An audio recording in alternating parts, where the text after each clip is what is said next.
without further ado, we can begin with the ordination. Sambado garavaso rajopato abokaso pabaja na idang sukarang agarang ajavasata ekanta paripunang ekanta parisudang Sankalikitang brahmachariyang charitung yang nunahang kesamasung oharetpa kasayani vattani ajadetpa agarasama anagariyang pabajayang. The household life is cramped and dusty. The homeless life is free as air. It is not easy living the household life, living the holy life, purified. It is not easy to live the It's not easy living the household life. It is not easy living the household life. To live the holy life. Holy life, purified and polished like a conch shell. Suppose I were to shave off my hair and beard, don the robes of a Buddhist monastic, and go forth from the home life into homelessness. Okay, very good with the Pali chanting. So Ravi having offered these whites, then he will go and put them on, and maybe somebody can help him. There's one of these is like a beginner's robe. It's called a pavillon, and we'll be putting those on and then coming back to request precepts, so you can go and put those on.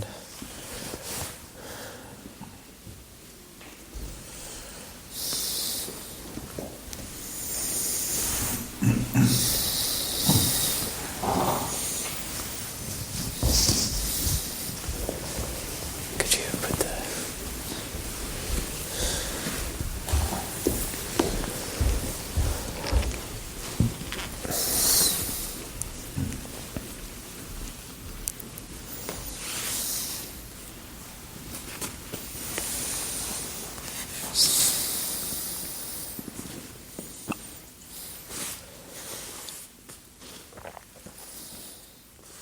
this wearing of white, it stems from the time of the Buddha. They said the white-robed householders, as in the suttas, and you would have 8 precept householders who were celibate and lived pretty much like monastics, but in their households. See famous characters in the suttas like Panchakanda, or there's other ones, Gatikara, the potter, that lived by the 8 precepts, and even some of them attaining to the stage of anagami, the 3rd stage of awakening, non-returning. And so that's just interesting to note that. So with the Anagarika Ordination, we're sort of emulating that. And Anagarika just means one without a home, one who's homeless. So even though we have very good facilities here, we're technically homeless. Alms mendicants, and supported by others. Although the Anagarika Ordination, it's kind of a halfway. You got 1 foot in, 1 foot out. 1 foot in the world, 1 foot out of the world. So still supporting oneself, still using money, still driving, doing things like looking after the kitchen.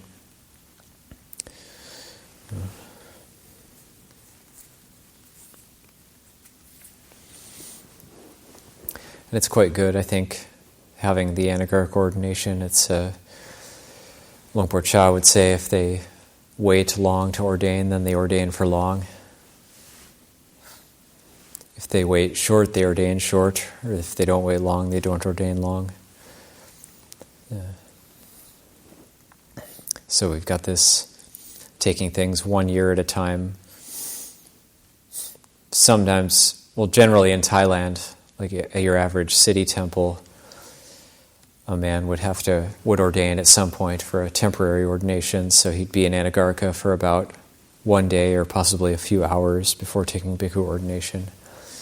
But with Longpo Cha, it's 1 year. 1 year as an Anagarika, 1 year as a novice, and then you can get the opportunity to decide to ordain as a bhikkhu. So there was the white-robed householders in the time of the Buddha, and then there's also the 5 precept holders. The males were called upasaka, and the female lay followers called upasika. And if you're a 5 precept follower, generally the form is white top, black slacks. But then with the 8 precepts, you've got all white. Yeah.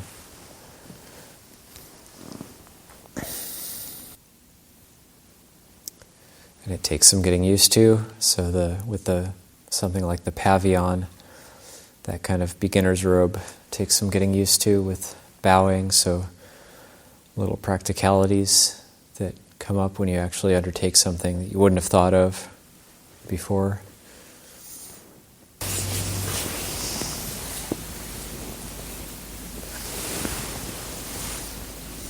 Aham bante tisaranena saha atta silani yachami dutiyampi aham bante tisaranena saha atta silani yachami tatiyampi aham bante tisaranena saha atta silani yachami. So having formally requested the 8 precepts, I will now give them to the candidate. Namo tassa bhagavato arahato samma sambuddhassa. Namo tassa bhagavato arahato samma sambuddhassa. Namo tassa bhagavato arahato samma sambuddhassa. Namo tassa bhagavato arahato samma sambuddhassa. Namo tassa bhagavato arahato samma sambuddhassa. Namo tassa bhagavato arahato samma sambuddhassa. Buddhaṃ saranang gacchami.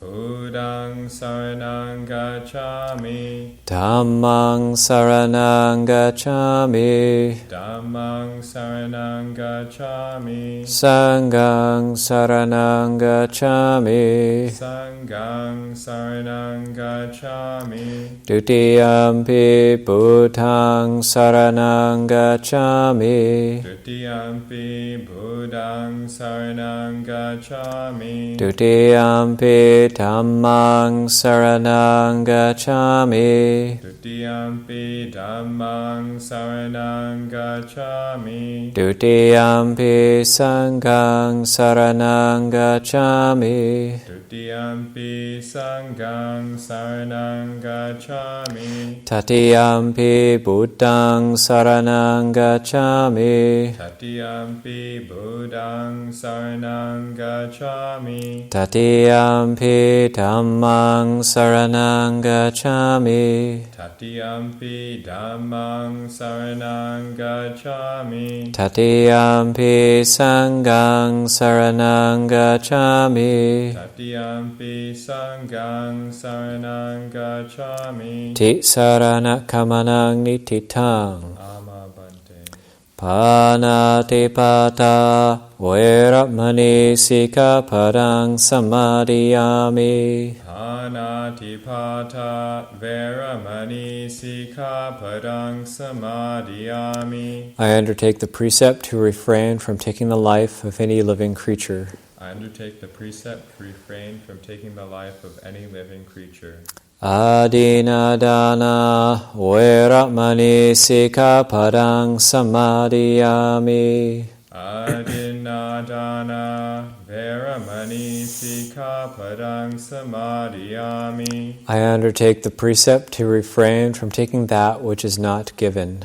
I I undertake the precept to refrain from taking that which is not given. Abrahmacharya Veramani Sikapadang Samadhiyami. Abrahmacharya Veramani Sikapadang Samadhiyami. I undertake the precept to refrain from any intentional sexual activity. I undertake the precept to refrain from any intentional sexual activity. Musavada Veramani Sikapadang Samadhiyami. Musavada Veramani Sikapadang Samadhiyami. I undertake the precept to refrain from lying.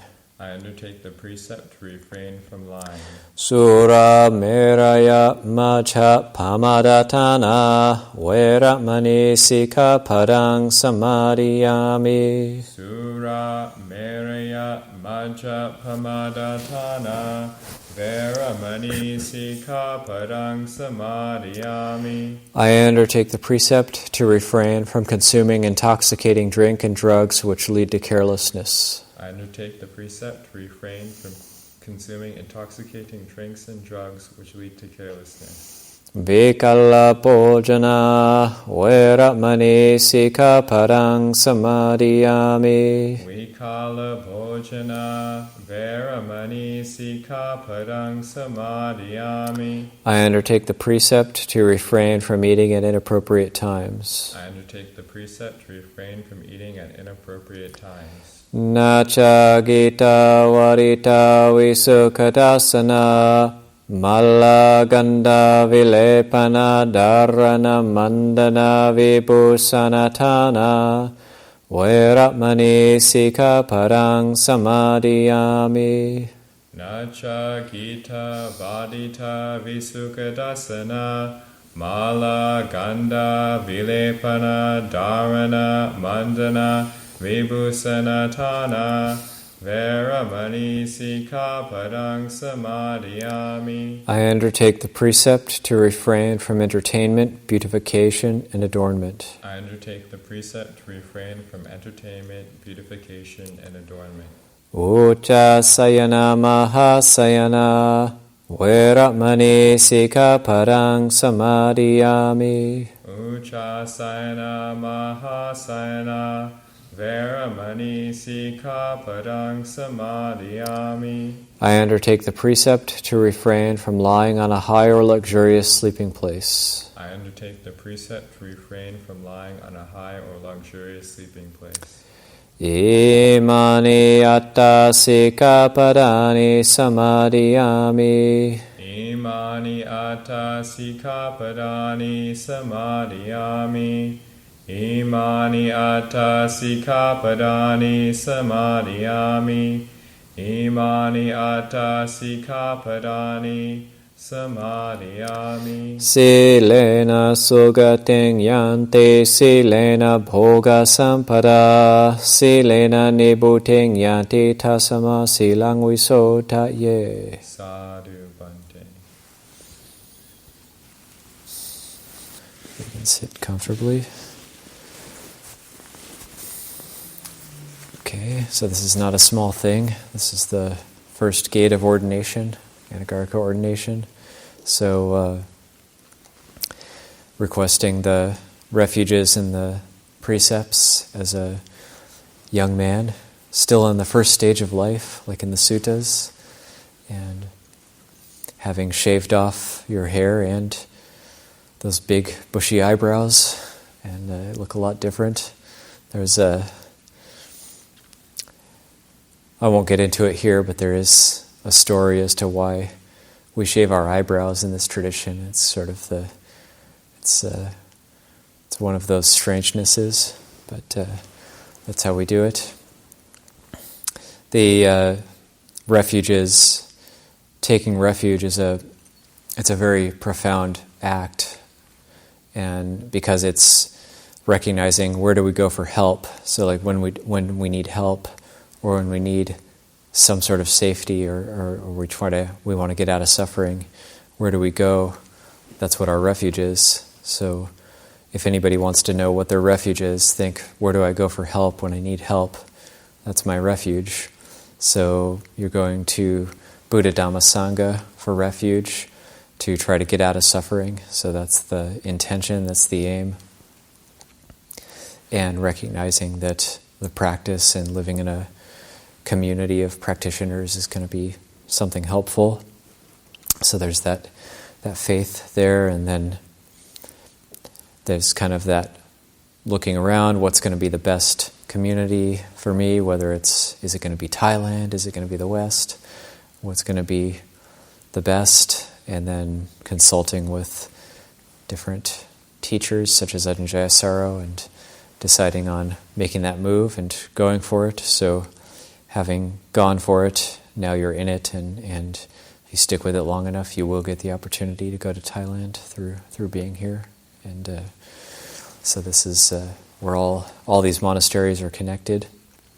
And we're actually trying to get 2 bhikkhus to Thailand right now because their third year, your third vasa, you get to spend a year away according to the way we do things here.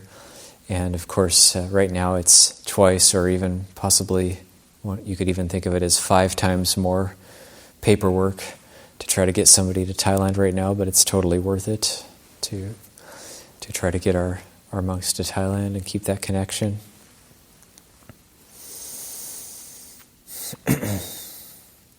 The precepts, the 8 precepts, there's little practical things sometimes we don't think about. So with the first precept of not killing, then it comes up in little ways, like we start questioning, what if I see ants come into my kuti, or what if I have a mosquito on me? I might just automatically just kill it. And so we stop and we question, okay, what are we doing? So we develop that as a monastic.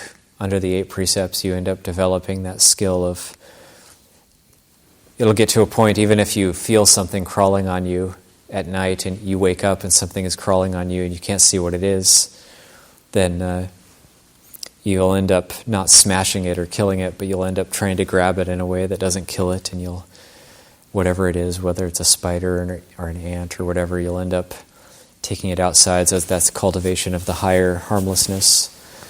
And even things which might do harm to you, you don't do harm to them. So even poisonous things like snakes or black widow spiders or rattlesnakes we have here, we don't kill them, but we catch them and put them in a trash can and drive them up the road and dump them out somewhere. So we don't exterminate them. And even I remember being in Thailand and waking up at 1 a.m. and there was something crawling on me and it was dark and I couldn't see what it was, and even still there was that habit, just waking up and something big crawling on me. I brushed it. I didn't try to kill it or anything, and it turned out it was a giant centipede and it bit me in the neck, and then I grabbed it, but still not in a way that killed it. There was just, that habit was there, and kind of tossed it. And but so even things that might harm us, like horse flies or centipedes, we don't kill them. So that's practically where that comes up. But you also we don't recommend things like killing. Although this comes up too, where people ask the question, well, why aren't you vegetarian then in the monastery? Why are you allowed to accept and eat meat here? But there's certain types of meat which aren't allowable.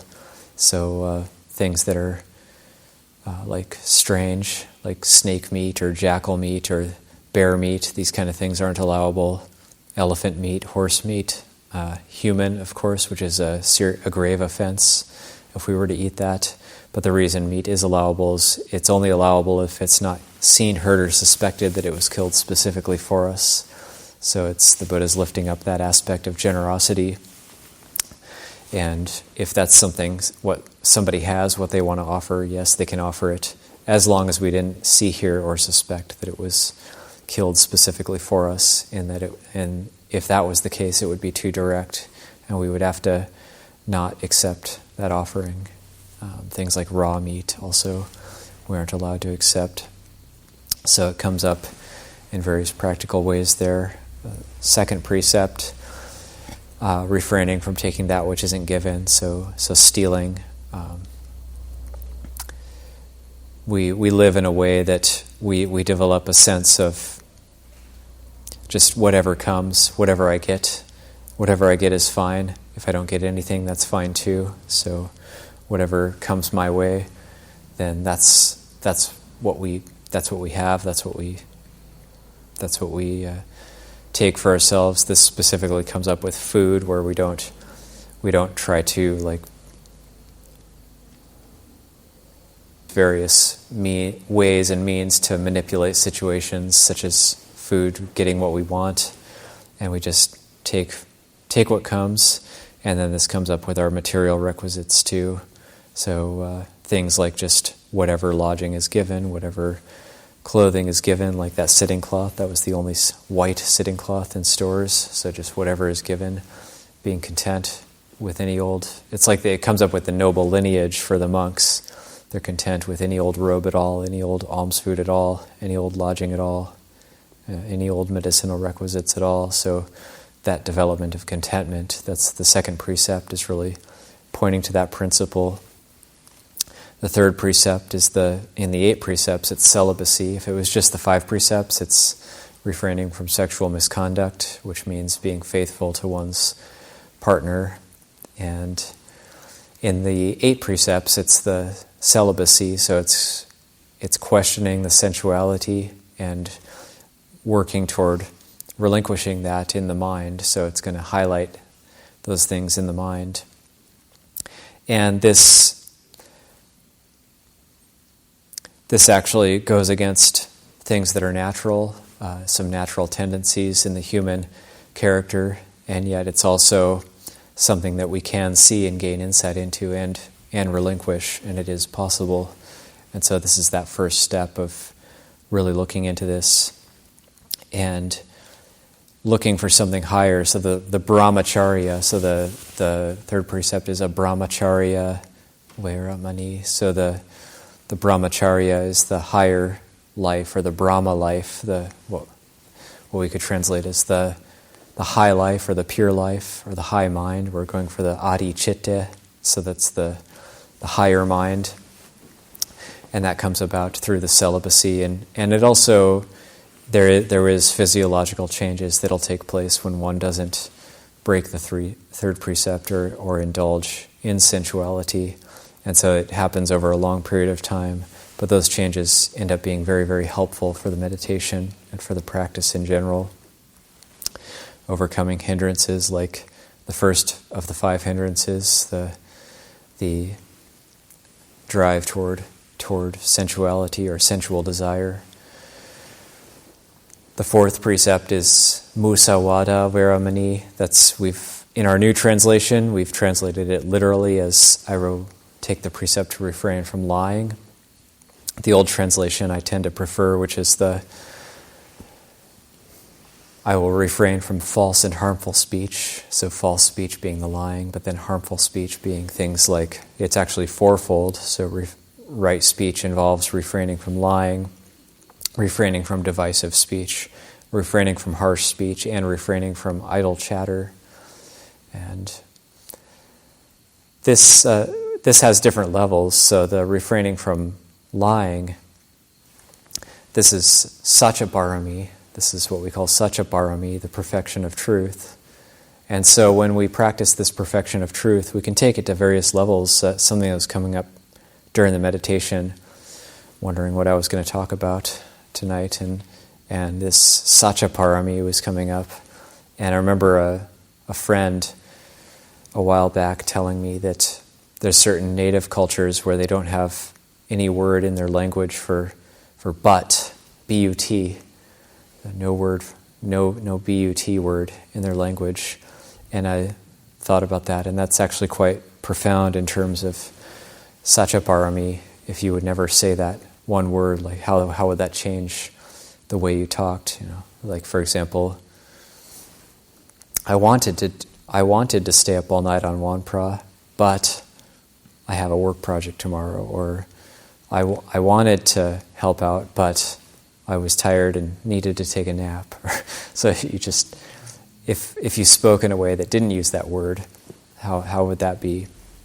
And things, how would our language be structured, and how would it be different? And it seems like things would be a bit more direct. But we don't want to hold too fast to that. It is a good contemplation, though. The fifth precept, just how unusual it is for a young person to take on the refraining from intoxicants, the refraining from, the Buddha specifically was alcohol, sura miraya, fermented and intoxicating liquors. So that was, the Buddha was really pointing to that, because this one is an interesting precept because it's not actually morally wrong to do drugs or drink alcohol. It's not a morally wrong act. It's just, we're just putting a substance in our body, and it just changes the mind in various ways. However, it does cause the other precepts to get broken. So the Buddha called it the basis for heedlessness, or the basis for negligence. And that's why we end up refraining from it. Then there's the vikala bhojana, which is the eating at the right time, refraining from eating at the wrong time. And the right time is defined as between dawn, which is just before sunrise, so dawn, and midday. Here when it's daylight savings, we go 1 p.m. When it's not, we go 12. And that's just because, according to our Vinaya, it's defined as the zenith, the sun's zenith. So we take an arbitrary time, either 1 or 12, as our midday cutoff for eating. And this is simplicity. This is something that's specific to the 8 precepts and beyond. This is a simplicity or a renunciation precept. In fact, precepts 6, 7, and 8, in terms of the difference between the 5 precepts and the 8 precepts, the 8 precepts are classed as renunciate precepts. And so not eating after midday is a renunciate precept. And it is much different. It's much different than being in a household life. So you can't just go to the refrigerator anytime when you feel like it and, I'm feeling kind of low, I'm going to go eat some ice cream, or I'm feeling kind of low, I want to go get some cake at midnight or whatever. You can't have a midnight snack, except on one pra when we have some allowables at midnight. But you can't have an unallowable midnight snack. And you can't just go make a sandwich when you want. So it's just eating at the times that we normally eat according to the structure of the monastery. And even different little practicalities of being an Anagarika, like you can't go back for seconds. So you're going to be in the hall eating with us out of a bowl. You can't graze. You can't stand around the buffet table and graze. You're a monastic now, so you're going to have to be eating out of a bowl. It's going to be more formalized, but that's actually a very good thing because it causes these reflections to come up. We do our meal reflections, and we learn how to be circumspect with the way we eat our food, not eating too much and not eating too little, finding what's the right amount for us. Later on, as your perseverance grows, then maybe even taking things on like refraining from the breakfast and taking on those dhutangas of eating one meal a day, eating at one sitting, trying those out, and that can happen naturally as the sense of faith, effort, and patient endurance grows, and one becomes more inspired in the path. So that's 6th precept. 7th precept, the refraining from entertainment, beautification, and adornment. I tend to think of this one as just don't waste time. So those things that we normally do in order to quote unquote kill time. It's like, oh, let's watch a movie. Let's just kill time. Let's just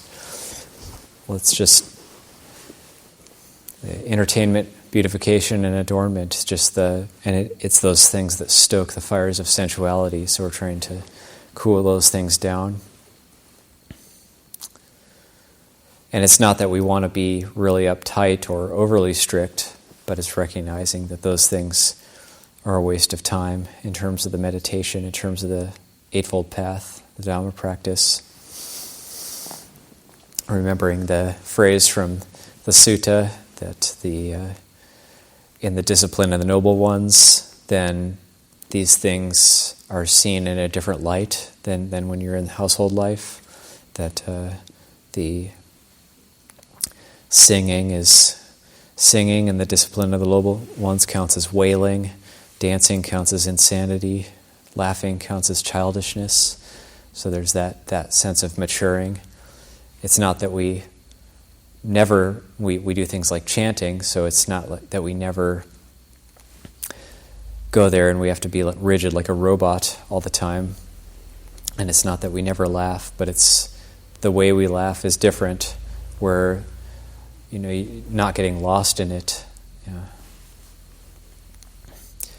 But it's still good not to lose the sense of humor and to see the humor in the human condition. That's also important, not to get overly serious. It's like the saying of Suzuki Roshi that what we're doing is so incredibly important that we can't take ourselves seriously.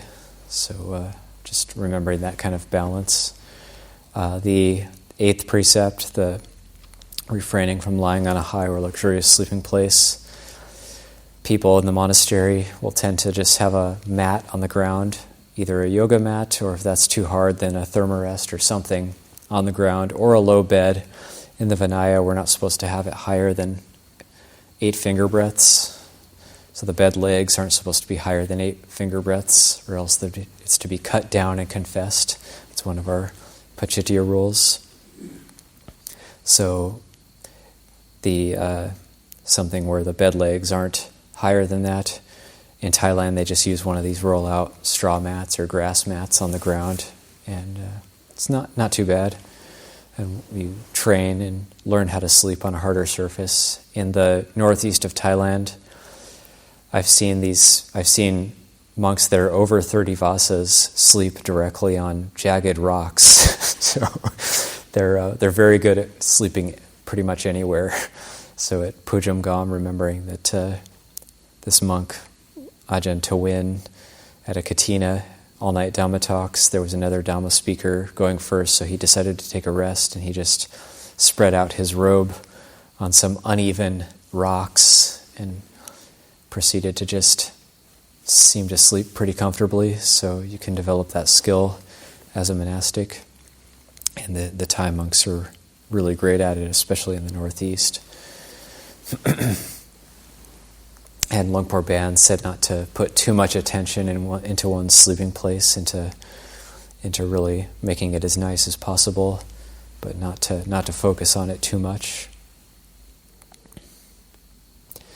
So that's kind of a brief summary of the 3 refuges and the 8 precepts, and now we can proceed with the next part of the ceremony, which is the taking of dependence, which I'll explain a little bit more about afterwards.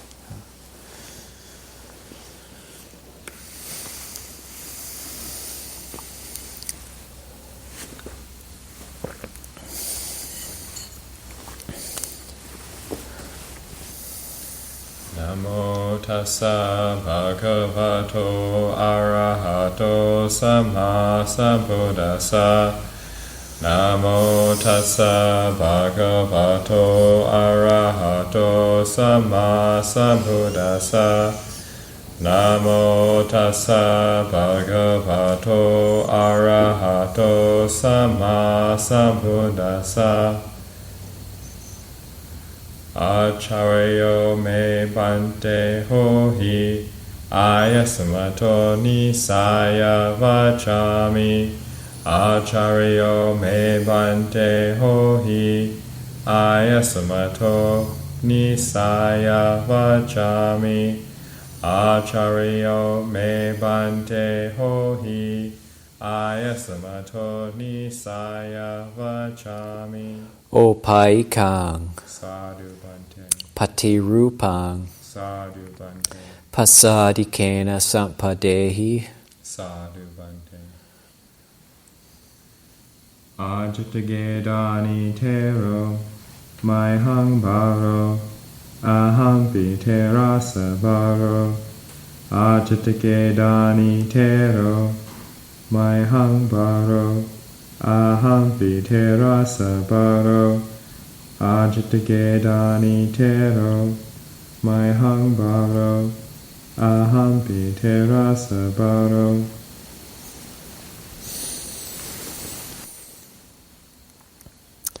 Okay, you can sit comfortably again.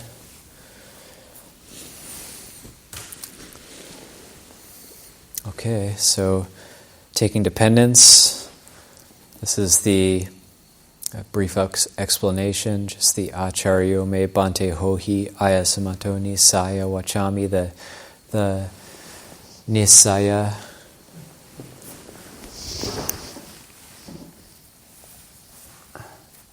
There you go. The nisaya, which is dependence. So that's Acharyo me bante hohi ayasamato nisaya wachami, means essentially, please be my teacher. So you're not just taking dependence on me, it's also on Longpo and the Sangha, the community. This is Refuge and Sangha, and the other Anagarikas will be helping you out and showing you the ropes of Anagarika life. And we have kind of a big brother system here.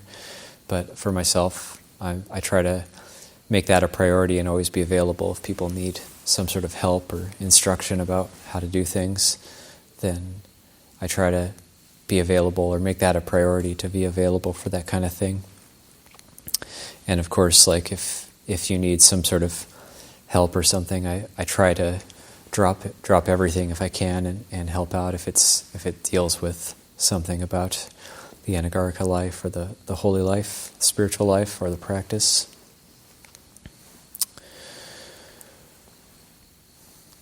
And then I say opaikang, which means something like good, patirupang, it is well, pasadikena sampadehi, it's all good. You could say that, and so I accept that with those three phrases, and then the ajatage dani tero maihang baro ahampi terasa baro. That's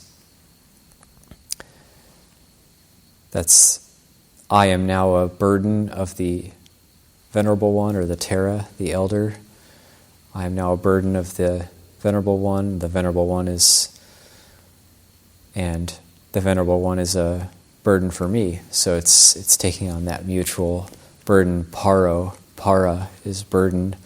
So the ajatage dani tero, maihang baro, ahampi terasa baro.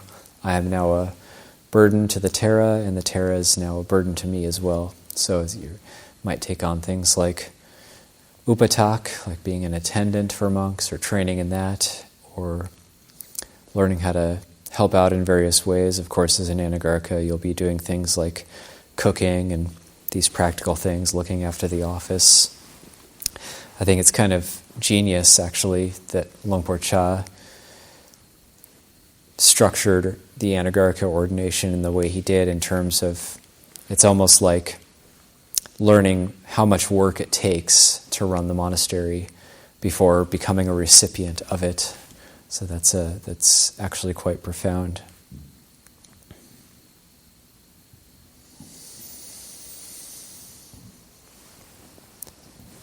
So I tend not to do too long-winded of Anagarika ordinations, but just welcome to the whites. And at this time you can also take your tray for Longpo and pay formal respects to him. And then after that we'll close. Now let us chant the verses of sharing and aspiration through the goodness that arises from my practice. May my spiritual teachers and guides of great virtue, my mother, my father, and my relatives, the sun and the moon, and all virtuous leaders of the world, may the highest gods and evil forces, celestial beings, guardian spirits of the earth, and the Lord of death, may those who are friendly, indifferent, or hostile, may all beings receive the blessings of my life.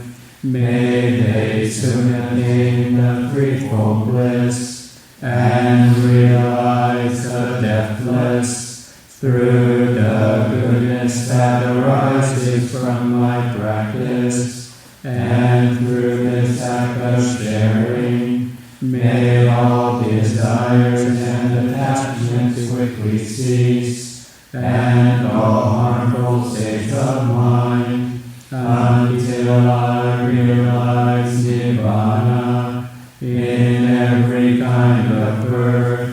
May I have an upright mind, with mindfulness and wisdom, austerity and vigor.